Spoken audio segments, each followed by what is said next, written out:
엄마와 함께한 제 가장 기억에 남은 것은 엄마가 제 성경 질문에 재밌게 답변하시고 가르쳐 주는 거랑 함께 교제하는 거예요. 엄마가 저를 도와주고 힘이 되는 말로 저를 응원해 주실 때 저는 가장 사랑받고 보살펴 주신 것을 느끼게 돼요. 엄마, 매일 사랑해 주시고 챙겨 주셔서 정말 감사해요. 아프거나 피곤하셔도 항상 제 옆에 있어 주셔서 너무 기뻐요. 가끔씩 엄마를 힘들게 할 수도 있지만 앞으로는 최선을 다해 엄마에게 최고의 아들이 될 수 있도록 노력할게요. 사랑해요.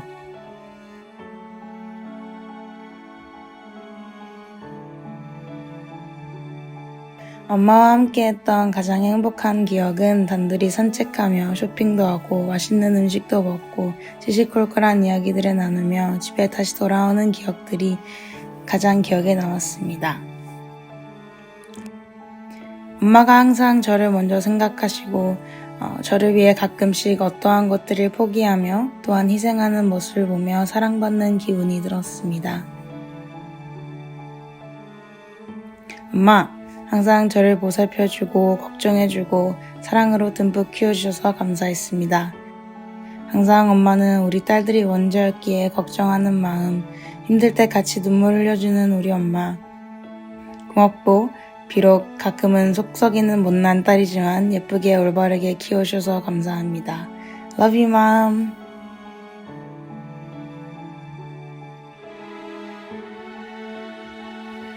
My favorite memory with my mom is the day when I went to a cafe with her and ate yummy desserts while talking. I feel most loved by my mom when she makes me my favorite food, and what I want to say to her is, thank you, Mom, for raising me, and I'll try to be a better daughter from now.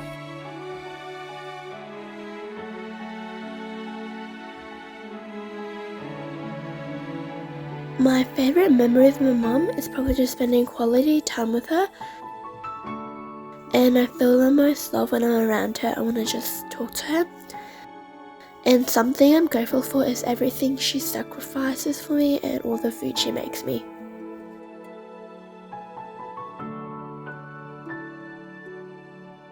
엄마와 함께했던 모든 사소한 순간들이 다 좋았지만 제일 감사하고 좋았던 순간은 제가 힘들 때 언제나 곁에 있어 주시고 지친 마음을 위해 함께 기도해 주신 것입니다. 저는 엄마에게서 항상 사랑을 받고 있다고 느낍니다. 왜냐하면 엄마는 매 순간마다 사랑한다고 말해 주시거든요. 말뿐만 아니라 저를 위해 희생하시는 엄마의 모습에서도 사랑을 느낍니다. 엄마, 저를 위해 항상 기도해 주시고 희생하시는 모습에 엄마는 하나님께서 저에게 주신 정말로 귀한 선물이에요. 너무나도 고맙고 미안하고 그리고 정말 많이 진짜 사랑합니다.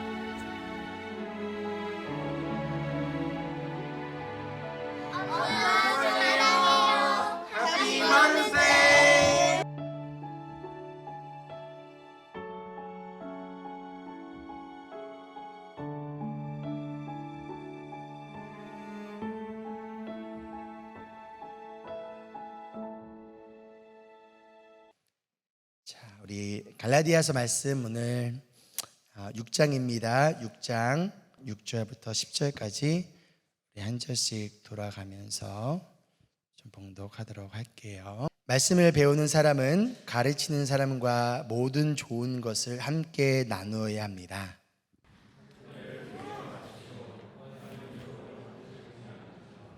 사람은 무엇을 심든지 심은 대로 거둘 것입니다. 자기 육체에다 심은 사람은 육체에서 썩을 것을 거두고 성령에다 심은 사람은 성령에게서 영생을 거둘 것입니다. 선한 일을 하다가 낙심하지 맙시다. 지쳐서 넘어지지 아니하면 때가 이를 때에 거두게 될 것입니다. 10절 함께 읽을게요. 그러므로 기회가 있는 동안에 모든 사람에게 선한 일을 합시다. 특히 믿음의 식구들에게는 더욱 그렇게 합시다. 아멘. 우리 가슴에 손을 얹고 함께 고백하겠습니다. 이 시간 하나님의 말씀을 받습니다. 이 말씀이 나를 변화시킵니다. 이 말씀이 우리 가정을 변화시킵니다. 내 멋대로의 신앙에서 벗어날 것입니다. 아멘. 여러분, 심은 대로 거둔다라는 말 들어보셨죠? 콩 심은 데 콩 나고 팥 심은 데 팥 난다라고 하는데요, 우리가 무엇을 심든 우리가 심은 것이 거두어들 다시 열매로 맺혀지는 것이, 우리가 심지 않은 것들을 열매로 거두기를 원한다면 그런 사람들을 도둑놈 심보를 가졌다라고 합니다. 어떤 배가 있었어요. 여객선이에요. 여객선이 바다를 이제 크루즈 여행을 하는 거예요. 크루즈 여행을 하다가 예상하지 못한 큰 폭풍이 찾아왔어요. 그래서 배가 부서져서 아무도 없는, 사람들이 살고 있지 않은 무인도에 배가 이제 정착을 하게 된 거예요. 배는 부서졌고 앞으로 여기서 얼마나 살지는 모르겠고, 다행히 한 몇 개월 동안 먹을 수 있는 음식과 씨앗이 그 배에 있었다라고 합니다. 그래서 이 사람들이 어떻게 했냐, 우리가 빨리 이 씨앗을 심어서 음식이 떨어지더라도 우리가 먹고 살 수 있게 하자.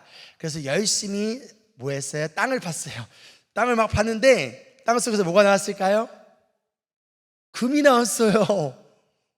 그래가지고 이 사람들이 금이네? 그래서 더 열심히 땅을 막 파니까 금이 어떻게 했을까요? 더 많은 금이 나오는 거예요.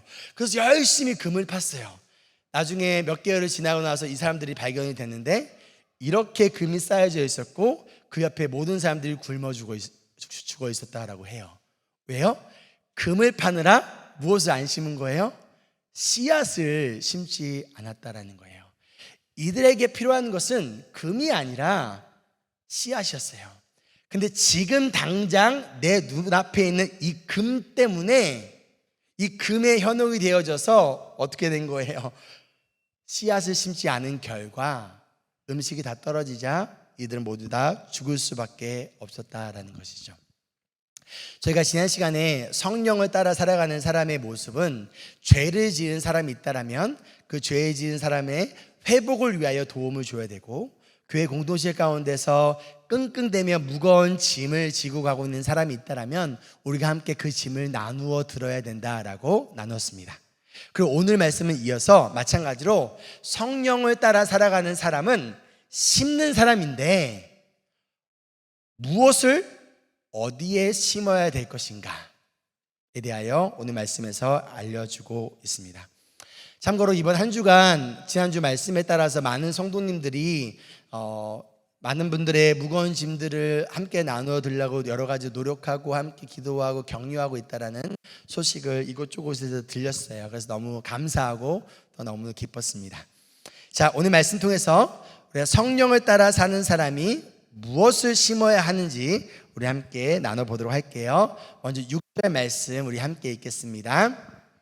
말씀을 배우는 사람은 가르치는 사람과 모든 좋은 것을 함께 나누어야 합니다. 자, 첫 번째로 성령을 따라 사는 사람은 심어야 되는데, 함께 나누어야 되는데, 그 대상이 누구인가라고 했을 때, 말씀을 가르치는 사람과 모든 좋은 것을 함께 나누라라고 이야기를 하고 있어요. 먼저 말씀을 배우는 사람이 누구이죠? 성도들이에요. 그렇죠? 말씀을 가르치는 사람은 누구이죠? 사역자들이에요. 그럼 여기서 말하는 모든 좋은 것, 여기서 말하는 좋은 것은 무엇일까요? 무엇이 좋아요? 우리 영훈 성도님이 가지고 있는 좋은 거 뭐 있어요? 그거 나 줄 수 있어요? 복음이에요? 모든 이 갈라디아서의 주석을 쓴 모든 신학자들이 여기서 말하는 좋은 것은 재정적인 후원이다라고 이야기를 하고 있어요. 즉, 말씀을 가르치는 사역자들이 풀타임으로 말씀을 가르치는 데만 온전히 집중할 수 있도록 말씀을 배우는 성도들이 재정적인 후원을, 즉 헌금을 해야 한다라는 것이죠. 그런데 여기서 중요한 것이 뭐냐면 함께 나누다예요. 이 함께 나누다라는 이 단어가 헬라어로 코이네노예요. 코이노네오인데, 코이노니아 여러분 뭐죠? 그렇죠, 교제라는 뜻이에요. 말씀을 가르치는 사람과 배우는 사람의 관계는요, 단순히 과외 선생님과 학생처럼 돈을 얼마를 주고 시간당 얼마를 주고 가르쳐주고 돈을 받는 관계가 아니라는 거예요. 설교 한 편에 얼마, 제자훈련 한 번에 얼마, 신방 한 번에 얼마, 이런 식으로 계산을 해서 돈을 주는 그런 계산적인 관계가 아니라는 것이죠. 시드니에서 사역하시는 목사님께 제가 들은 이야기인데요. 이제 오전부터 오후까지 교회에서 하루 종일 사역을 하시고 나서 저녁 시간 때 한 성도님이 신방 요청을 하셨대요. 그래서 이제 신방을 가셨는데, 신방을 하고 난 다음에 이 성도님이 목사님한테 이렇게 말씀하셨대요. 목사님, 교회에 꼭 오버타임 페이 신청하세요 라고 이야기를 했다는 거예요. 참고로 왜냐면 하루 종일 일을 하고 나서 저녁 시간에 신방을 와주셨으니까 교회에다 오버타임 페이를 신청하라는 거예요. 참고로 이렇게 오버타임 페이 신청하는 교회는 이 세상에 제가 알고 있는 한 단 한 군데도 없습니다. 목회자와의 성도의 관계는요, 내가 이만큼 시간을 썼으니 이만큼 돈을 줘야 되는 그런 관계가 아니라는 거예요. 목회자와 성도의 관계는요, 서로 사랑하고 아끼는 형제 자매의 관계 가운데에서 서로의 필요를 알고 그것을 스스로 자원하여 그리고 기쁨으로 채워주는 뭐다? 코이노니아라는 거예요. 영적 교제라는 거예요. 말씀을 가르치는 사람은요, 자격 없는 나에게, 나 같은 사람에게 하나님이 이 말씀을 가르칠 수 있는 이 엄청난 은혜와 특권을 주신 것에 감사하면서 얼마를 받든지 상관없이 말씀을 배우는 자들을, 성도님들을 사랑하고 이들을 소중히 여기며 최선을 다하여 어떠한 상황 가운데서도 말씀을 준비하고 가르쳐야 되는 거예요. 동시에 말씀을 배우는 사람들은요, 가르치는 사람이 아무런 염려 없이 이 말씀 사역을 온전히 집중하며 잘 감당할 수 있도록 재정적으로 어떤 모든 좋은 것들을 함께 나누며 도와야 된다라는 것이죠. 이것이 바로 함께 짐을 지는 것이고, 이것이 성령으로 심는 참된 영적 교제라는 거예요. 미국에서 목회하시다가 얼마 전에 췌장암으로 돌아가신 팀 켈러 목사님께서 이렇게 말씀하셨어요. 우리 한번 다 같이 읽어볼까요? 시작. 우리는 교회 사역자를 따르게 후히 베풀어야 한다. 교회의 성심성과 성금하지 않으면서 소비자처럼 교회에 와서 당연한 듯 혜택만 누려서는 안 된다. 아울러 이 헌금에는 올바른 태도가 수반되어야 한다. 기독교 교육은 수강료만 내면 되는 또 하나의 서비스가 아니라 하나님의 은사를 서로 나누는 풍성한 교제다. 여기서 중요한 포인트가 바로 우리는 소비자, 커스터머가 아니라는 거예요. 동시에 헌금은 수강료, 어떤 튜션이 아니라 뭐다? 교제라는 거예요. 펠로우십이라는 거예요. 그럼 중요한 것은 왜 바울이 갑자기 이런 이야기를 하고 있는가라는 거예요.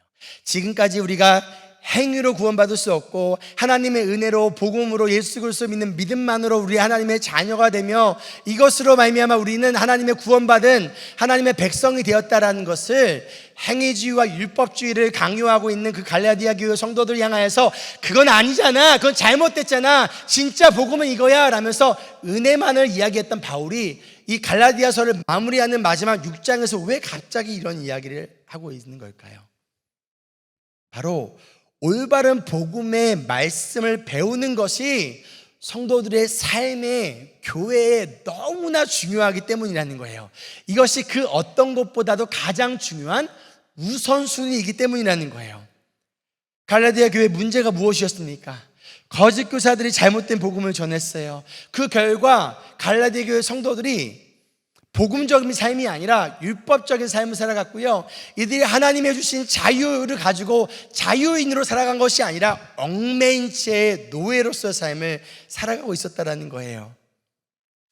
바울은 이들을 너무나 사랑하는 마음 가운데 갈라디아서를 마무리하면서 올바른 복음의 말씀을 전하는 사역자가 교회에 그리고 성도들에게 너무나 필요하다는 것을 지금 강조하고 있는 거예요. 그리고 말씀을 전하는 사역자가 말씀을 전하는 일에 온전히 집중할 수 있도록 하기 위하여 성도들이 모든 좋은 것을, 특별히 사역자들이 재정적으로 어려움이 없도록 아낌없이 후원하라라는 거예요. 그리고 이것은 수강료가 아니라 영적 교제, 코이노니아라고 이야기를 하고 있습니다. 그래야 우리가 올바른 복음을 배우고 올바른 복음에 따라, 말씀에 따라 살아갈 수 있기 때문이라는 거예요. 그래야 교회가 어떤 영적 공격 가운데서도 흔들리지 않고 담대히 맡겨진 사명을 감당할 수 있기 때문인 것이죠. 그럼 결국 바울은요, 누구를 위하여 사역자들에게 좋은 것을 심어라, 좋은 것을 함께 나누라 라고 이야기하고 있는 거죠? 성도들을 위해서예요. 교회를 위해서라는 거예요. 그러기 위하여 말씀을 가르치는 사역자들이 혼자 짐을 지고 가지 않도록, 특별히 재정적으로 어려움이 없도록 좋은 것을 함께 나누는 영적 교제를 해야 된다라고 말씀하고 있어요. 그럼 단순히 재정적인 지원만 잘하면 된다라는 것을 말하고 있을까요? 그렇지 않아요. 여기서 모든 좋은 것이라고 알려주고 있습니다. 그럼 또 좋은 것이 무엇이 있을까요? 대표적으로 기도예요. 에베소서 6장 19절에 바울이 이렇게 말씀합니다. 함께 읽겠습니다. 또 나를 위하여 기도하기를 내가 입을 열 때에 하나님께서 말씀을 주셔서 담대하게 복음의 비밀을 알릴 수 있게 해달라고 하십시오. 말씀을 전하는 사역자들이 어떠한 상황 속에서도 하나님의 말씀을, 이 복음의 비밀을 담대하게 그리고 정확하게 전할 수 있도록 뭐 해야 된다? 기도해줘야 된다라는 거예요.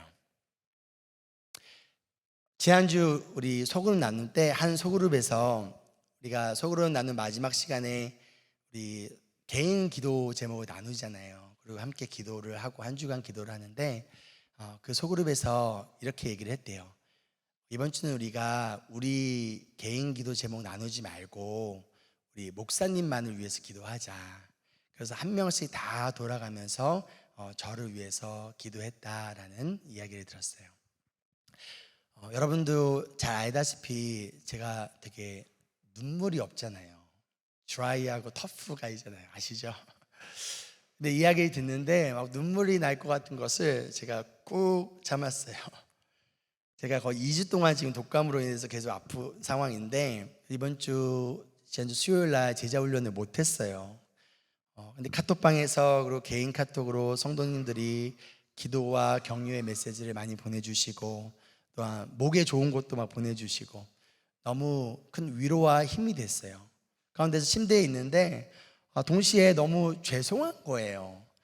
내가 성도님들 짐을 들어줘야 되는데 성도님들이 내 짐을 들겠다고 고생하시는 모습에 너무 죄송하고 동시에 감사하고 힘이 나고, 그래서 제 마음에 어떤 마음이 들었냐면 그래, 내가 어떻게든 빨리 회복하고 건강해서 몸도 마음도 건강해서 우리 성도님들의 짐을 내가 나누어 드리자.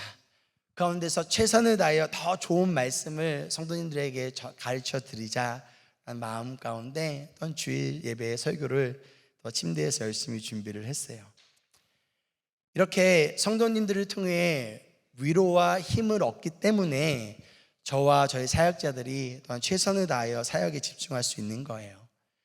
저와 사역자들이 사역에 집중할 수 있도록 여러분들의 좋은 것들을 재정적으로, 기도로, 격려로 나누어 주시는 우리 임브레스 교회 모든 성도님들께 진심으로 감사드립니다. 특별히 부탁드리고 싶은 거는요, 저는 감사히 풀타임 사례비를 받고 있기 때문에 다른 일을 하지 않고 온전히 사역에만 집중할 수 있어요. 그러나 우리 다른 사역자들은 그렇지 못합니다.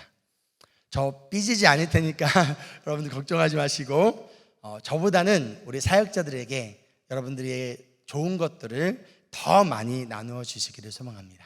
그렇게 우리의 영적 교제가 풍성해지기를 원해요.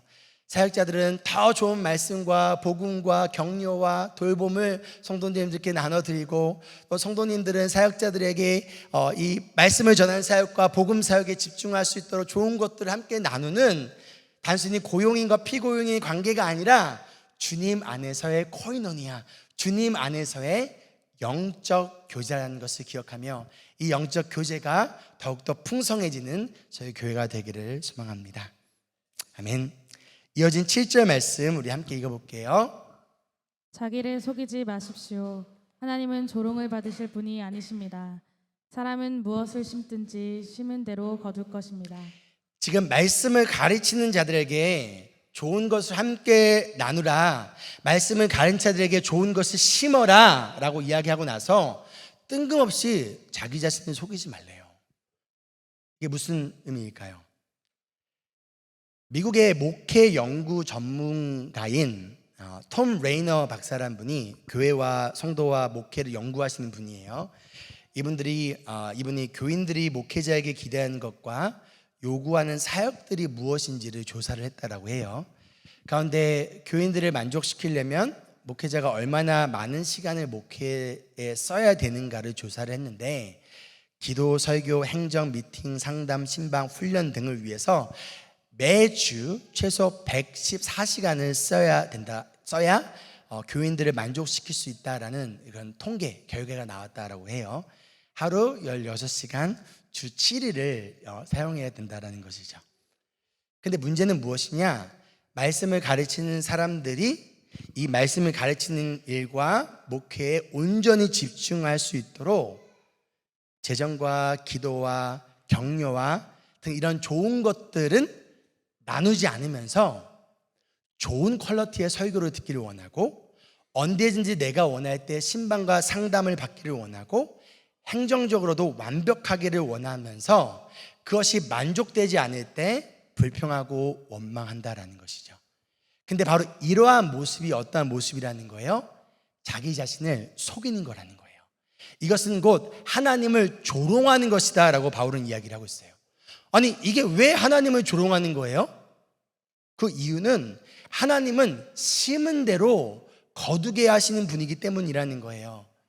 갈라디아 교회에 올바른 복음을 전하는 사역자들보다 거짓 복음을 전하는 거짓 사역자들이 더 많았던 이유는 바로 사역자들이 올바른 복음을 전하고 가운데서 양육하고 제자 훈련하는 일에 온전히 집중할 수 있도록 갈라디아 교회 성도들이 재정과 기도와 격려와 사랑으로 함께 좋은 것을 나누지 않았기 때문에 지금 이러한 상황이 생겼다는 거예요.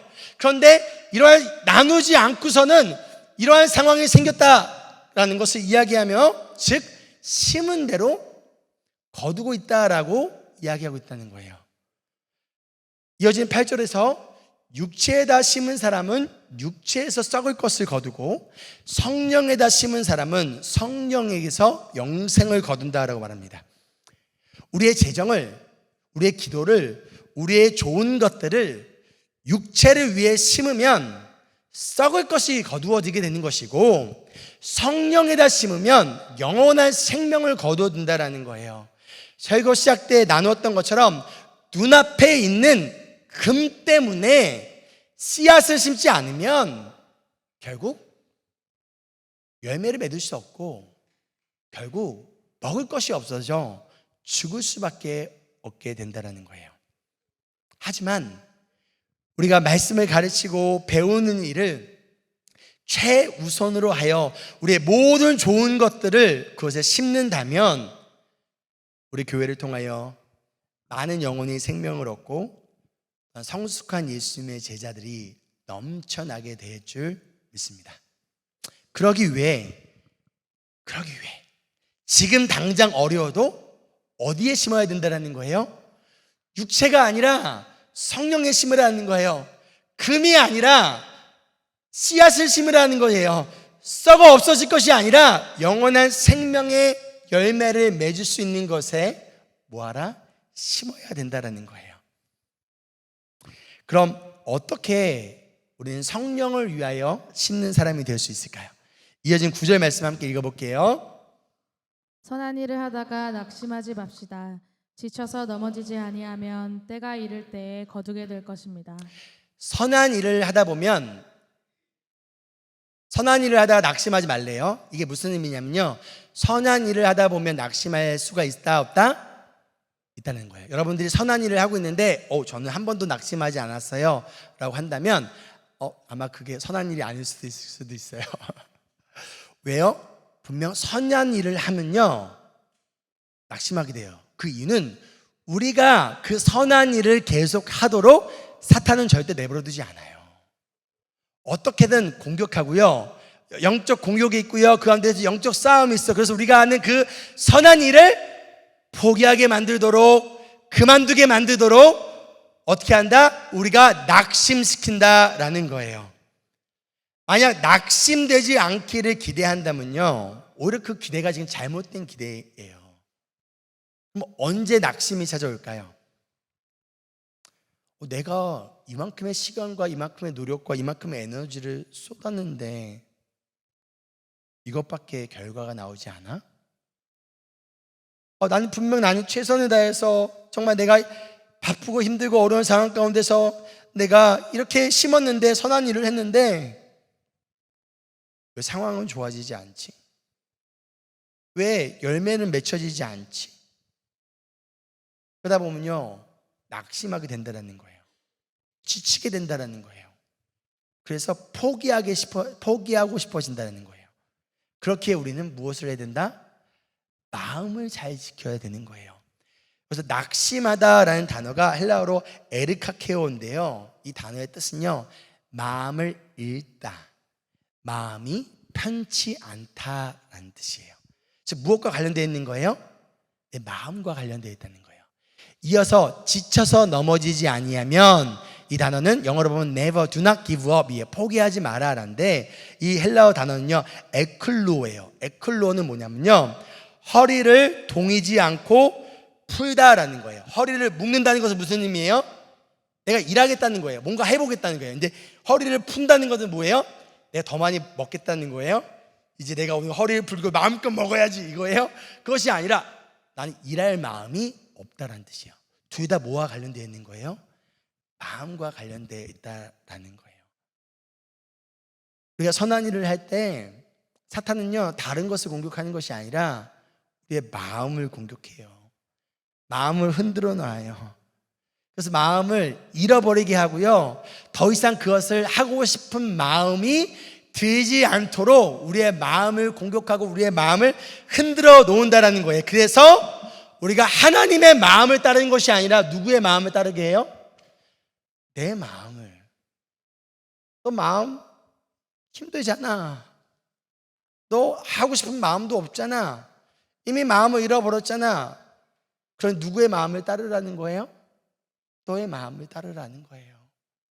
이게 사탄이 우리에게 주는 유혹이라는 것이죠. 그러나 우리는요, 나의 마음을 따르는 신앙이 되어서는 안 되고요, 우리는 하나님의 마음을 따르는 신앙이 되어야 한다는 거예요. 그러기 위해서 예수님께서 우리의 마음과 생각을 지켜주시도록 기도해야 돼요. 그리고 마음이 흔들릴 때, 낙심될 때 예수님을 바라봐야 돼요. 히브리서 12장 3절입니다. 자기에 대한 죄인들의 이러한 반항을 참아내신 분을 생각하십시오. 그리하면 여러분은 낙심하여 지치는 일이 없을 것입니다. 예수님은 자신을 향한 죄인들의 반항을 참으셨대요. 이 반항이 단순히 say no가 아니에요. 이 반항이라는 단어의 의미는요, 단순한 반대가 아닌 악의를 가진 강력한 반대이자 공격을 의미합니다. 그런데 그러한 반항과 공격과 반대 가운데 예수님은 뭐 하셨다는 거예요? 포기하지 않으셨고 끝까지 인내하셨고, 그리고 열매를 맺을 때를 믿고 예수님은 기다리셨다는 거예요. 그런데 예수님이 누구 때문에 배신당하셨죠? 누구 때문에 모욕을 당하셨고, 누구 때문에 십자가에서 고난을 당하셨고, 누구 때문에 포기하지 않으셨고 예수님께서 인내하셨습니까? 바로 저와 여러분이라는 거예요. 우리가 바로 예수님께 반항했던 그 죄인들이었다라는 거예요. 그런데 예수님이 저와 그리고 여러분을 포기하지 않으셨기에, 참고 인내하셨기에 저 여러분이 하나님의 자녀가 예수님의 제자가 될 수 있었다라는 그 사실을 사탄이 우리의 마음을 흔들어 놓을 때, 우리에게 낙심을 가져올 때, 그래서 포기하고자 싶어질 때 누구를 생각하고 누구를 바라봐라? 예수님을 바라봐라 라는 거예요. 나 같은 자도 예수님이 기다리셨는데, 나 같은 자를 위해 예수님이 고난을 당하셨는데, 나 같은 자 때문에 예수님이 모욕을 당하셨는데, 그런데 결국 예수님이 나를 구원하셨고 나를 변화시키셨고 지금도 변화시켜 가시고 계시는데, 그 예수님을 바라보며 예수님을 기억할 때 우리는 뭐 할 수 있다? 낙심이 찾아올 때 포기하지 않고 끝까지 선을 행할 수 있다라는 거예요. 단순히 나의 열정과 나의 의지로 하는 선행은요, 얼마 가지 못해요. 왜요? 나의 열정이 식어버리면 더 이상 하고 싶지 않아요. 나의 의지가 약해지면요, 더 이상 하고 싶지 않아요.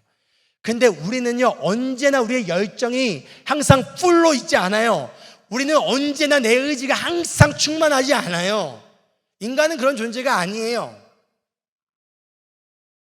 언제든지 나의 열정이 식어버리고 나의 의지가 약해지면 포기하고 싶을 수밖에 없지만, 나의 열정과 나의 의지가 아니라 예수님의 부르심 가운데 복음의 능력으로 말미암아 성령님의 인도하심과 성령님의 도우심을 따르는 선한 일은요, 우리가 포기하지 않을 수 있다는 거예요. 우리가 열매를 거둘 때까지 계속해서 그 씨앗을 심도록 누가 도와주신다? 성령님께서 도와주신다라는 거예요. 그럼 우리는 누구에게 선한 일을 해야 될까요? 누구에게 선한 일을 해야 될까요? 10절 말씀 한번 읽어볼게요. 시작. 그러므로 기회가 있는 동안에 모든 사람에게 선한 일을 합시다. 특히 믿음의 식구들에게는 더욱 그렇게 합시다. 모든 사람에게 선한 일을 하라라고 합니다. 그런데 특히 믿음의 식구들에게 더욱 선한 일을 하라라고 이야기를 하고 있어요. 오늘 말씀에 6절부터 10절 오늘 말씀에 우리가 심어야 되는데, 선한 일을 하고 성령의 인도하심에 따라 심어야 되는데, 그 심는 대상의 우선순위가 누구인지를 분명하게 알려주고 있어요. 첫 번째 6절에서는 누구다? 첫 번째로 말씀을 가르치는 자들에게 먼저 심어야 된다. 두 번째, 믿음의 식구들, 교회 성도들에게 심어야 된다. 그리고 세 번째, 마지막이 모든 사람인데, 즉 교회 바깥에서 만나는 사람들에게 심어야 된다라고 이야기를 하고 있습니다. 하나님은요, 질서의 하나님이세요. 무슨 말이냐? 하나님이 정한 순서가 있다라는 거예요. 하나님께서 정하신 우선순위가 분명히 있다라는 거예요. 그렇기 때문에 누구에게 먼저 선한 일을 할지 그 우선순위를 내가 정하는 것이 아니라, 내 마음에 따라서 내가 원하는 대로 그 우선순위를 정하는 것이 아니라 하나님이 정하신 그 우선순위를 따라야 한다라는 거예요. 그럼 왜 말씀을 가르치는 사람들이 우선순위일까요? 말씀을 가르치는 사람들이 다른 사람들보다 더 위대하고 대단한 사람들이어서 그럴까요? 아니요, 그렇지 않아요. 전혀 그렇지 않아요. 하나님의 말씀을 전하는 사람들이 대단하고 특별한 사람이어서가 아니라, 하나님의 말씀이 그 무엇보다도 가장 소중하고 가장 가치가 있기 때문이라는 거예요. 우리는요, 내가 소중하고 내가 가치 있다고 느끼는 것에 가장 우선순위를 두고 우리의 재정을 그것에 사용을 합니다. 그렇죠? 그렇기 때문에 말씀을 가르치는 사람들을 가장 우선순위로 둬라라는 것은, 말씀을 가르치는 사람들이 대단하고 위대해서가 아니라 아주 평범한 사람이고, 때로는 말씀을 배우는 사람보다 더 연약하고 더 부족한 모습을 보일 때도 너무나 많지만, 말씀을 가르치는 것과 말씀을 배우는 것이 우리에게 있어서 가장 소중하고 가장 중요하고 가장 가치가 있는 우선순위이기 때문이라는 거예요. 그 다음 두 번째로 믿음의 식구들에게 심어야 된다는 거예요. 그게 누구예요? 우리 교회 성도들입니다. 우리는 예수님의 피값으로 형제 자매가 되어졌어요. 우리 교회 우리 성도님들의 MBTI는 뭐다?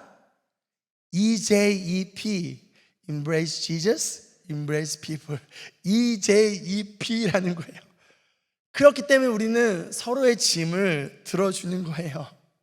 동시에 그들의 필요를 알고 도와줘야 된다는 거예요. 성도들에게 선한 일을 해야 된다는 거예요. 만약 우리가 교회 바깥에 있는 사람들에게는 관심을 가지고 그들에게 도와주면서 컴패션이나 월드비전이나 이런 단체를 통하여 교회 바깥에 어려운 아이들을 서포트하면서 만약 우리 교회 안에서 재정적으로 어려운 사람들에 대해서는 내가 어떻게 도와줄 것인가 생각조차 하지 않고 무관심하고 있다면 이것은 잘못된 우선순위라는 거예요. 하나님이 정한 우선순위가 아니라는 거예요. 분명 우리는 교회 바깥에 어려운 사람들 도와줘야 됩니다. 홈리스들 도와줘야 되고요, 고아들 도와줘야 되고요. 지금도 저 아프리카나 그런 디벨로핑 컨트리 가운데서 굶어 죽어가는 혹은 공부도 못하는 많은 아이들이 있어요. 그런 아이들 도와줘야 돼요.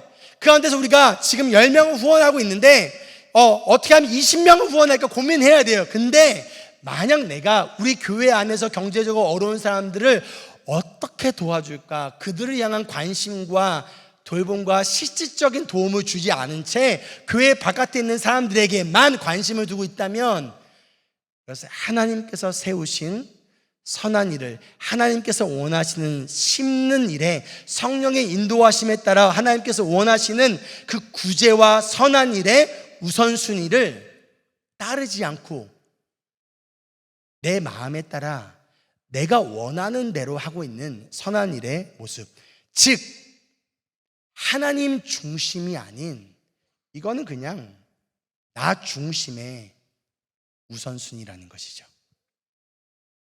그리고 나서 우리는요, 교회 바깥에서 만나는 모든 사람들에게 선한 일을 하려고 최선을 해야 돼요. 그 이유가 무엇이냐? 마태복음 5장 16절 말씀 함께 읽을게요. 이와 같이 너희 빛을 사람에게 비추어서 그들이 너희의 착한 행실을 보고 하늘에 계신 너희 아버지께 영광을 돌리게 하여라. 여기서 말하는 그들은 세상에서 말하는 만나는 사람들을 의미합니다. 교회 바깥에 있는 사람들을 이야기해요. 그런데 그들이, 즉 하나님을 알지 못하는 사람들이 우리의 착한 행실을 보고 예수님을 믿게 됐다라고 말하지는 않아요. 대신 하나님께 영광을 돌리게 된다는 거예요. 하나님 믿는 사람들이네, 예수님 믿는 사람들이네. 그를 통하여 우리의 착한 행실을 보고 그들이 하나님을 알게 되고 하나님의 영광을 돌리게 되고, 나아가 그것이 그들이 예수님, 진정한 구원을 줄 수 있는 예수님께로 인도되어질 수 있는 구원의 통로, 복음의 통로가 되어줄 수 있다는 것이죠. 그렇기 때문에 우리는요, 이 우선순위에 따라 말씀을 가르치는 자들에게 먼저 심어야 되고, 가운데 우리 같은 교회 성도들에게 심어야 되고요, 나아가 교회 밖에 만나는 사랑과 도움과 구제와 자비가 필요한 자들에게 심어야 됩니다. 이것이 성령의 인도하심에 따라 살아가는 자들의 심는 대상이고, 그것이 바로 우리가 하나님의 인도하심에 따라 또 하나님께 영광을 돌리며 나아가는 우리의 삶의 모습이라는 것을 언제나 잊지 않기를 소망하며 축복합니다. 아멘. 말씀을 정리하며, 지금까지 바울은요, 선행이 아니야, 착한 일이 아니야, 할례가 아니야, 말씀을 듣고 따르는 것이 아니야, 그것을 통하여 구원을 얻을 수 있는 것이 아니야, 할례를 통하여, 선행을 통하여 구원을 얻을 수 있다라고 말하는 행위주의와 율법주의를 가르쳤던 그 거짓 교사들에게 선행이 아니라 오직 복음으로 말미암아 구원을 얻을 수 있다는 것을 가르쳐 왔어요. 그리고 이 편지를 마무리하는 이 마지막 6장에서 무엇을 강조하고 있냐? 너희들이 정말 복음으로 말미암아 구원을 얻었다면, 하나님의 자녀가 됐다라면 성령을 따라 심어야 된다는 거예요. 선한 일을 해야 된다는 거예요. 먼저 뭘 얘기한 거예요? 복음을 이야기했어요. 그 다음에 복음의 결과인 선한 일을 이야기합니다. 올바른 복음은요, 결국 선한 일이라는 열매를 맺게 된다는 거예요. 그렇기 때문에 성령을 따라 사는 우리 모든 그리스도인들은 선한 일을 해야 돼요. 근데 나의 만족을 위한 선한 일이 아니에요. 나의 의를 위한 선한 일이 아니라, 나를 드러내기 위한 선한 일이 아니라 예수님을 드러내기 위한 선한 일이라는 거예요. 예수님으로 인하여 나와 같은 형제 자매가 되어진 나의 가족들을 돌보는 일이라는 거예요. 그리고 이것이 우리의 창조의 목적이라는 거예요. 에베소서 2장 10절 이렇게 말씀합니다. 함께 읽겠습니다. 우리는 하나님의 작품입니다. 선한 일을 하게 하시려고 하나님께서 그리스도 예수 안에서 우리를 만드셨습니다. 하나님께서 이렇게 미리 준비하신 것은 우리가 선한 일을 하며 살아가게 하시려는 것입니다. 우리의 정체성이 무엇인지 먼저 알려줍니다. 우리가 누구입니까? 하나님의 작품이에요. 이게 우리의 정체성이라는 거예요. 그러나서 하나님이 우리를 만드신, 우리를 작품으로, 우리 김대원 집사님을 이 작품으로 만드신 목적, 즉 창조의 목적이 있는데, 그 창조의 목적이 무엇이다? 선한 일을 하게 하려고 만드셨다는 거예요. 우리가 단순히 구원받아서 주어서 저 천국 가게 만들려고 우리를 창조하신 것이 아니라, 우리를 이 땅에서 하나님의 작품으로서 하나님의 영광을 위하여, 하나님의 은혜와 예수님의 사랑을 이 땅 가운데 드러내기 위하여, 하나님의 영광을 올려드리기 위하여 이 땅에서 선한 일을 하게 하려고 우리를 창조하셨다라는 거예요. 이것이 우리의 창조의 목적이에요. 마이크를 만든 목적이 무엇입니까? 목소리를 더 크게 만들기 위해서예요. 그러려고 만들었는데 이 마이크가 작동하지 않아. 그럼 어떻게 돼요? 필요 없어요. 마이크 바꿔야죠. 이거 제 기억으로는 한 1000불 준 것 같은데 3년 전에. 근데 1000불 줬는데 이게 목소리가 잘 안 나와? 그럼 어떻게 해요? 쓸모없는 거예요. 예수님이 우리를 창조하시고 구원하시려고 예수님의 그 어마어마한 핏값으로 구원하셨는데, 하나님이 우리를 그렇게 창조하셨는데 단순히 우리가 원하는 대로 이 세상에서 살아가려고 구원하신 것이 아니라 선한 일을 하며 살아가려고 창조했는데, 그러려고 만들었는데 선한 일을 하며 살아가지 않아? 하나님의 영광을 위해 살아가지 않아? 그냥 나의 영광과 나의 만족과 나의 평안함을 위해서만 살아가? 필요 없는 거예요. 하나님은 우리를 하나님의 영광을 드러내기 위한, 하나님이 얼마나 위대하신 분이신지를, 하나님이 얼마나 사랑이 있으신 분인지를 드러내기 위한 목적으로 우리가 선한 일을 하기 위하여 창조하셨다는 거예요. 그렇게 이것이 우리의 사명이에요. 그런데요, 이 사명을 감당하다 보면 힘들 때가 있어요. 낙심될 때가 있어요. 그래서 포기하고 싶을 때 있어요. 그때마다 뭐 하라는 거예요? 우리를 위해 십자가의 모든 고난과 아픔을 참아내신 그 예수님을 바라보고 기억하라는 거예요. 그 분명 하나님은 심은 대로 거두게 하시는 하나님이라는 것을 기억하라는 거예요. 그런데 하나님을 조롱할 생각하지 말라는 거예요. 선한 것을 심지 않으면서 선한 것을 얻길 원한다면 그건 하나님을 조롱하는 거라는 거예요. 악한 것을 심으면서 선한 것을 얻기 원한다면, 우리를 선한 일을 하기 위해 창조하셨는데 선한 일을 하지 않으면서 악한 일만 심고, 분명히 하나님께서 성령의 인도하심에 따라 공동체를 돌보고 어려운 사람들을 돌보며 말씀을 전하는 일에 최우선을 하며 심으라고 했는데, 나누라고 했는데, 그렇게 하지 않으면서 하나님 나 공부 잘하게 해주세요, 하나님 나 좋은 직업 가지고 해주세요, 하나님 우리 가정에 이거 필요해요, 이거 들어주세요 라면서 내가 원하는 것만 하나님께 구하는 것은 하나님을 뭐 하는 거다? 모킹한다는 거예요. 조롱하는 거래요. 하나님은 심은 대로 거두게 하시는 저스티스의 하나님인데, 하나님은 사랑의 하나님과 동시에 하나님은 분명 정의의 하나님이신데, 아니 뭐하라? 성령의 인도하심에 따라 심으라는 거예요. 그리할 때 내가 열매 맺게 하는 것이 아니라 누가? 하나님께서. 고린도전서에 바울이 이렇게 얘기해요. 나는 심었고 아볼로는 물을 주었으며 자라나게 하신 이는 여호와 하나님이시라. 아멘. 우리의 역할은 때를 얻든지 못 얻든지 심는 거예요.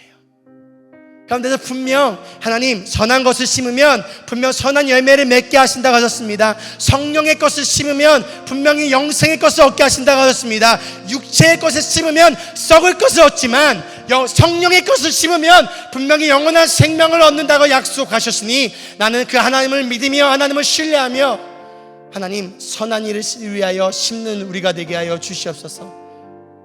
그때가 언제인지 그때는 주님께서 아시오니 주님을 신뢰하며 선한 일을 위하여 심으며 나아갈 때 하나님께서 열매 맺게 하신다는 거예요. 시편 126편 5절에 이렇게 말씀하십니다. 함께 읽겠습니다. 눈물을 흘리며 씨를 뿌리는 사람은 기쁨으로 거둔다. 씨를 뿌릴 때는요 눈물을 흘릴 때도 많다라는 거예요.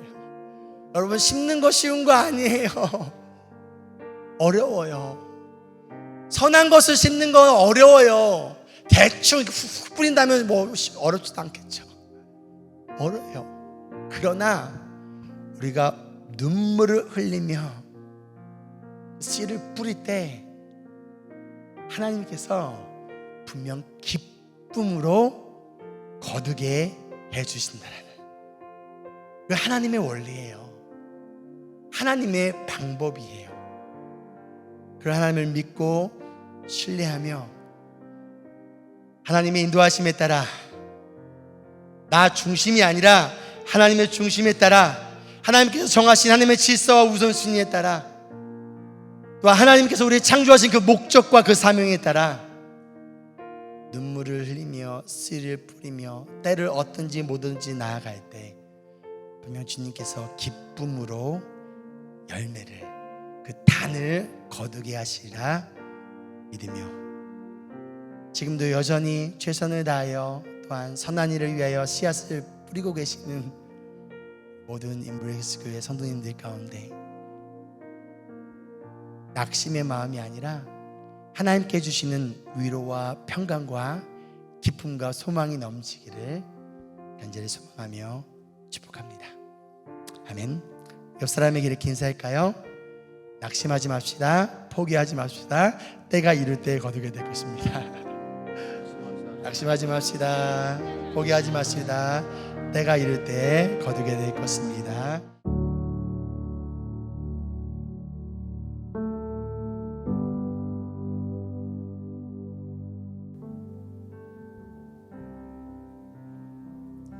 시간 계속해서 찬양과 또한 기도로 나아가는 시간 갖기를 소망하는데요. 말씀을 기억하며 또 오늘 본문 말씀을 계속해서 기억하고 그 은혜를 기억하며 또 찬양으로 나아가는 우리 모두 되기를 소망합니다. 여기에 모이는 주의 은총 받은 자여라. 주께서 이 자리에 지금도 우리와 함께 계심을 우리는 믿고 압니다. 함께 계심을 아노라. 언제나 주님만을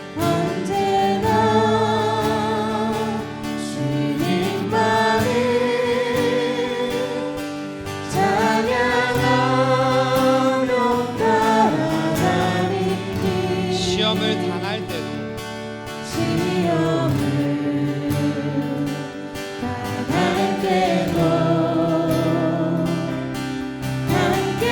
다시 한번 고백합시다. 여기에 모인 우리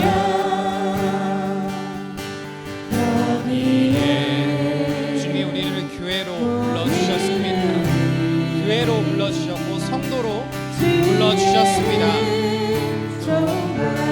맛있는 일에 우리가 신경 쓰는 것이 아니라 주님의 공의와 하나님의 나라를 닮아가며 살아가려고 우리를 교회로 성도로 불러주셨고 지금도 우리와 함께 계심을 우리가 믿으며 나아갑니다.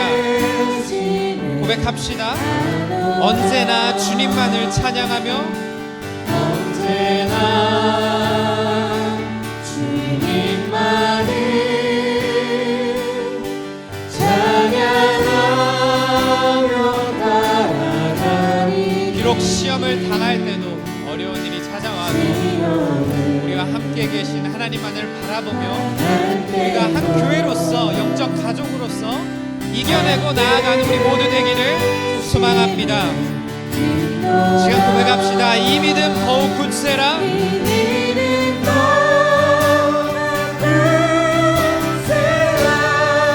주가 지켜주신다.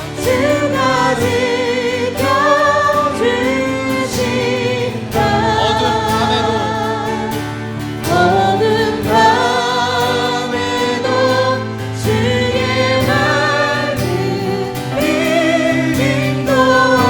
다시 한번 고백합시다. 이 믿음 더욱 굳세라.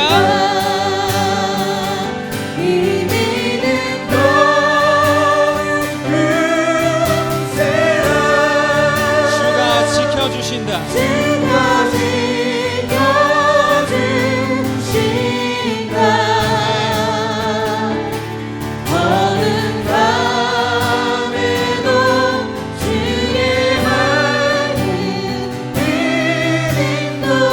다시 한번 고백합시다. 이 믿음 더욱 굳세라.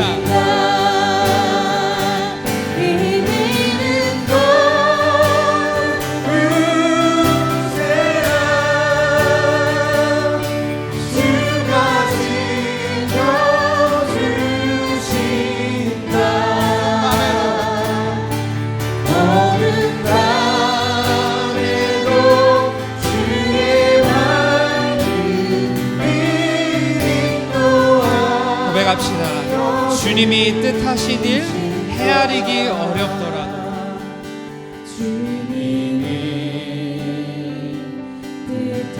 우리 삶 속에 일어나는 모든 어려움들과 낙심하게끔 만드는 그 어려움들이 헤아리기 어렵더라도 우리가 믿는 것은 말씀이 우리에게 가르쳐주는 것은 언제나 주 뜻 안에 우리의 삶이 있다는 그 사실입니다. 그것을 기억하고 나아가는 우리 모두 되기를 소망합니다. 사랑의 말씀들이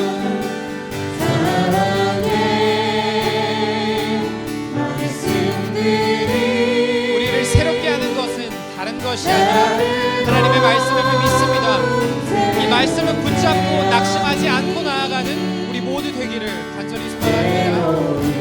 네.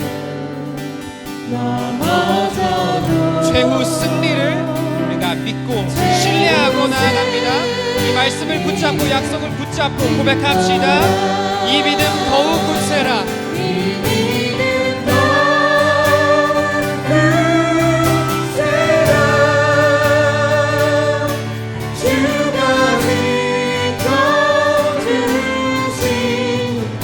어두운 밤에도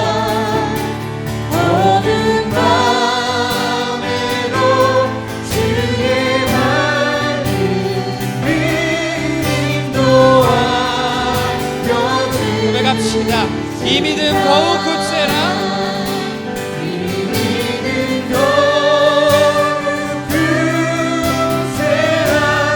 주님의 우리의 마음을 지켜주시고 우리의 삶을 붙잡고 계신 것을 믿으며 나아갑시다. 네. 어두운 밤에도 어두운 이 세상 속에도 어두운 상황 가운데서 말씀을 통해 주님의 밝은 빛이 우리의 삶을 인도해 주심을 믿으며 나아갑시다. 다시 한번 고백합시다. 이 믿음 더욱 굳세라.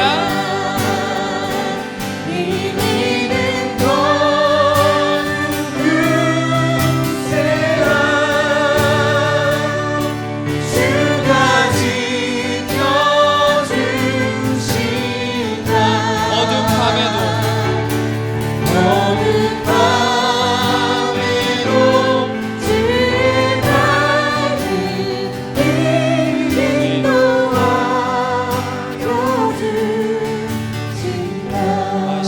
같이 기도할 때 우리 공동체 가운데 마음이 어려운 자들을 위해서 기도하기를 소망합니다.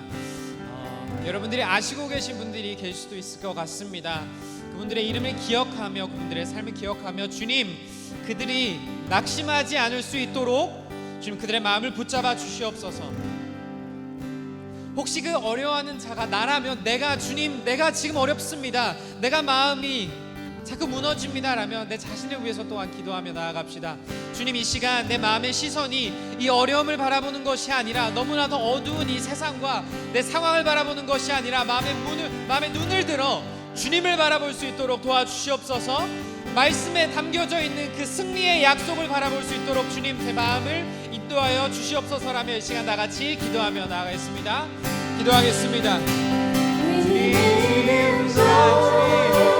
마음이 어려운 자들을 위해서 기도합니다. 주님, 그들의 마음을 주님이 보호하여 주시기를 소망합니다. 지켜주시기를 소망합니다. 주님, 이 어려운 때 가운데 주님 어려움이 계속해서 찾아오고 영적 전쟁터 가운데서 영적 전쟁을 해나가며 이 어려움 가운데 이겨내고 버티고 있는 자들 가운데 주님의 위로하심을 위해 기도합니다. 주님의 격려를 위해 기도합니다. 주님, 그들의 삶을 아시지요, 그들의 마음을 아시지요. 우리는 그들의 마음을 모르지만 주님이 잘 아십니다. 주님, 그들의 마음 가운데 주님 위로하여 주시고 격려하여 주시고 힘을 불어넣어 주시기를 소망합니다. 가운데 주님의 말씀만이 우리에게 생명을 가져다 줍니다. 주님의 말씀만이 우리에게 위로와 격려를 가져다 줍니다. 그들이 이 시간 다른 것을 바라보는 것이 아니라 주님의 말씀만을 바라보고 나아갈 수 있도록 주님 역사하여 주시옵소서. 주님이 힘내주시길 소망합니다. 주님 함께하여 주시길 소망합니다. 주님 우리에게 힘내주시길 소망합니다. 잡아주시옵소서. 위로하여 주시옵소서. 위로하여 주시옵소서. 주님 승리의 약속을 붙잡고 나아갑니다.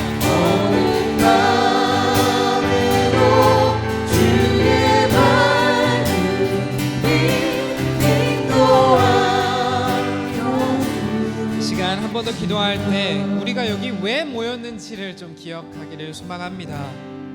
주님은 우리를 하나님의 자녀로 부르셨습니다. 하나님의 백성들로 부르셨고 한 영적인 공동체로, 영적인 가족으로 부르셨습니다. 이것이 우리가 지금 가지고 있는 우리의 정체성입니다. 이거 좀 기억하며 나아갔으면 좋겠습니다. 주님, 우리 주님의 이름으로 모였습니다. 한 가족으로 모였습니다. 주님의 나라를 위해 모였습니다. 선한 일을 위해 모였습니다. 오로지 하나님의 의와 하나님의 나라만을 구하라고 모였습니다. 주님, 이 시간 우리의 정체성을 기억하며 그렇게 한 걸음 한 걸음 나아간 우리 교회 되길 소망합니다. 우리의 정체성답게 살아가는 교회 되길 소망합니다라며 이 시간 우리 교회를 위해서 기도하며 나아가겠습니다. 기도하겠습니다. 주님, 우리가 여기 왜 모였는지 이 시간 기억합니다. 주님, 우리 왜 불러주셨는지 나아갑니다. 주님, 먹고 마시는 것이 아니라 더 큰 하나님 나라를 꿈꾸며 나갈 수 있도록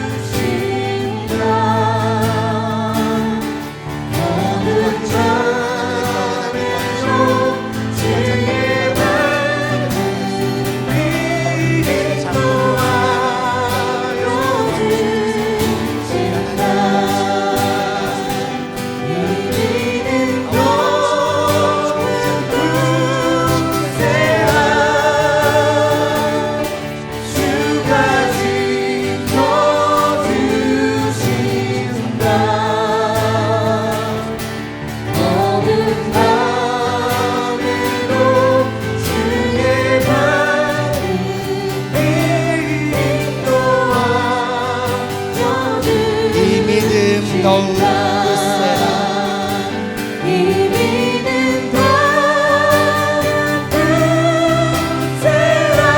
우리를 지켜주시 주님을 의지하며 하나님의 작품으로서 어떤 삶과 사명과 선한 일을 하며 나아가는 믿음 가운데 심은 대로 거두리라 약속하셨으니 눈물을 흘리며 뿌린 자 기쁨으로 열매를 맺으라 약속하셨을 것을 믿으며 나아가는 교회들이 소망합니다.